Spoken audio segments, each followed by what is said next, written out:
Yai jadi yang dia belete di bawah ni macam lagu tadi, lodeh lodeh anak Pak Saleh, cucu Osman Janggut, hinguinya meleleh. Dia tak tahu lagu tu, saya hafal. Datuk Seri Zahid heran. Jadi bukan saja lagu Azizah, lagu itu pun saya hafal tadi. Jadi saya tekankan hal ini supaya kita faham dan maklum, ya.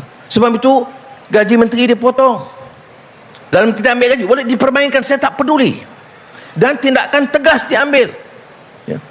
Kita mesti mula selamatkan negara kita, bukan cara maki hamun dan fitnah. Selamatkan apa? Saya nak beritahu hari ini, Menteri Pertahanan ada, dia tahu Surah Ma'asan, tahu kedudukan pasukan keselamatan. Komitmen baik, disiplin baik, tetapi peralatan dan senjata masih ketinggalan. Sebab tak dapat kita guna wang dengan sebaik mungkin. Sekarang dengan kerjasama Datuk Mat dan Menteri Dalam Negeri Saifuddin, semua pembelian itu diputuskan oleh pakar-pakar di kementerian dan kita beli tanpa komisen oleh orang-orang politik. Ini keputusan kita yang kita tegas. Ini penting, ini disebut tata kelola. Bukan cakap Melayu, Islam, kemudian sakau, kemudian pergi fitnah hari-hari. Tak betul. Kita bangkit baru-baru ini soal perjanjian saya dengan Presiden Jokowi. Riuh rendah dibawa di luar. Di Parlimen tak berani. Di Parlimen tanya dengan baik dan kita jawab, dia diam. Di luar fitnah. Apa dia kata? Kita jual maruah negeri, kita tak bertanggungjawab, kita khianat pada negara. Saya nasib baik saya Perdana Menteri. Kalau saya bukan, saya lesing lah tadi jawapan. Tapi itu saya kata okey, jaga. Baik. Tak betul. Saya tidak mungkin tanda tangan ni. Nah, pertama saya nak sebut, Indonesia siapa? Itu jiran kita, satu rumpun, sahabat.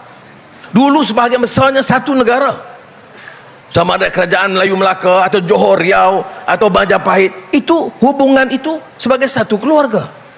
Saya tidak mahu bermusuh dengan Indonesia, jiran, saling bergantungan. Malah kita mahu tingkatkan persahabatan kebaikan di Indonesia. Orang Negeri Sembilan lebih lagi, nama yang Minang lah, ataupun yang Bugis, atau yang Jawa ada juga sebelah sana ni, ya. Baik. Jadi bila kita gunding berapa belas tahun, makan puluh tahun sejak mereka bincang, 18 tahun bincang pasal sempadan, saya putuskan di Presiden Jokowi, instruksi dia kepada rakyat dia, selesaikan dengan segera. Arahan saya kepada pegawai, cari jalan, bukan gadai. Ikut peraturannya. Siapa putuskan? Jawatan Kuasa Ukur dan Pemetaan, Kementerian Dalam Negeri, Kementerian Pertahanan, Peguam Negara, semua uruskan. Dah selesai, baru saya sign, ya. Apa yang belum selesai? Termasuk kawasan disebut Ambalat.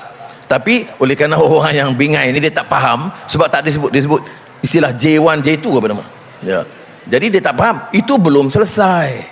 Kawasan di Sabah ada bahagian yang belum selesai. Pulau Sebatik belum selesai. Jadi kita katakan Presiden Jokowi, kita sign yang selesai. Yang kamu maki hamun kami jual negara ni apa punya? Dan saya kata pakai kepala putih, cakap soal Islam, kemudian fitnah orang, fakta tidak tahu. Mengikut ada beberapa pakar menyebut. Saya tanya di Parlimen, pakar tu siapa? Apa nama dia? Dia di mana? Nahi kabinahi. Tidak ada jawapan. Kemudian dia kata bahawa beberapa kawasan kita telah digadai dan dikhianati oleh Perdana Menteri. Kawasan mana? Sempadan di mana? Dia ada. Pulau Sebatik belum selesai. Oh, termasuk Johor. Johor saya bercakap sendiri dengan tuanku Bahduli Yang Mulia, tuanku Sultan Johor. Kawasan yang kita tanda tangan ini tak termasuk perbatasan Johor. Dia melepasi sempadan negeri Johor. Ini saya nak tekankan contoh bagaimana fakta itu ditipu oleh orang yang kononnya menggelar diri mereka ustaz atau tok guru. Sebab itu kita rujuk pada fakta. Nak pakai orang politik ini, dengar boleh, Kalau nak tahu betul tak betul, cek fakta. Ini saya sebut. Dan apa kaitan dengan itu, saudara? Kerana orang kemas, Felka, Jakwa dan bahagian pembangunan usaha desa, pejabat KKDW Negeri Sembilan, kerajaan negeri, ini semua mesti menjadi jentera yang bukan saja taat, tapi yang bertanggungjawab dan tahu yang benar dan yang palsu. Jadi saya contoh sempadan ini kerana ini hangat dikeluarkan hari-hari dalam media sosial dengan penuh penipuan dan fitnah. Masa saya jawab ni, timbalan speaker ada di sini, ya.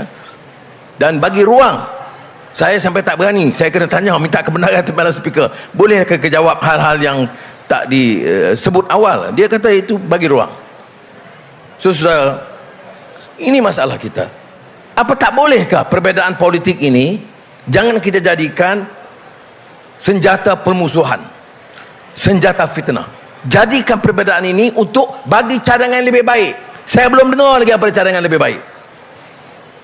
Kita kurangkan subsidi elektrik, dia kata kita bebankan rakyat. Kita kurang kepada siapa? Kepada yang guna 1,500 kilowatt satu hari. Siapa yang di sini pakai ini? Tak ada. Yang ada rumah rasmi Perdana Menteri, saya Perdana, itu masuk 1,500. Jadi 1% saja. Ini yang hadir ini, ribu ni, tak ada seorang pun termasuk naik subsidi elektrik. Tapi kempen dia beban kepada negara. Siapa yang putus nak naik dulu? Kerajaan dulu. Kerajaan Perikatan Nasional buat keputusan, dan keputusan tu ada hitam putih. Kita terpaksa naikkan kadar elektrik mulai tahun 2023. Nasib baik, alhamdulillah, Allah selamatkan dan Agung bantu untuk selamatkan kita. Tak payah naik elektrik kerana kita kerajaan perpaduan ambil alih. Jadi yang naik itu untuk orang yang paling kaya. Saya tidak tahu. Yang masuk dalam 1,500 kilowatt ni paling tinggi, ya. Saya tak tahu KSN masuk. Saya tak ada. Jadi duduk rumah rasmi ke? Saya rumah rasmi cuma masuk. Tapi yang mana dalam ya 1% naik. Jadi yang kita nak marah sebab apa? Mengapa naik? Kerana subsidi tinggi. Orang kaya pasal apa nak bagi subsidi? Kita sokong dia, orang kaya kita bagi insentif, kita mau dia menjaga untung. Tapi janganlah bagi subsidi. Orang miskin, pegawai-pegawai kerajaan, pejabat awam, orang biasa, ya saya ingat 100% yang hadir ni tak termasuk dalam kategori kena bayar kadar elektriknya lebih tinggi. Tabung haji sama. Keputusan jemaah menteri jangan naik bagi semua, melainkan yang paling kaya. Pendapatan RM100,000 sebulan. Kemudian tabung haji kena bagi subsidi, tak bagi Mekah. Apa hal? Kamu ada uang, bayarlah. Pergilah ambil haji, mabrur insya-Allah, wa sa'i mashkuran, wa amalan salihan, wa tijaratan lan tabur. Tapi bayarlah. Dan kita doakan supaya mabruran wa sa'i mashkuran. Ini saya sebut bagaimana kita. Mengapa kita kurangkan subsidi bagi orang kaya? Di sini pun tak termasuk kategori itu. Melainkan ada di sini yang pendapatan RM50,000 sebulan. Itu bayarlah. Nak pergi haji, nak dapat mabrur, bayar.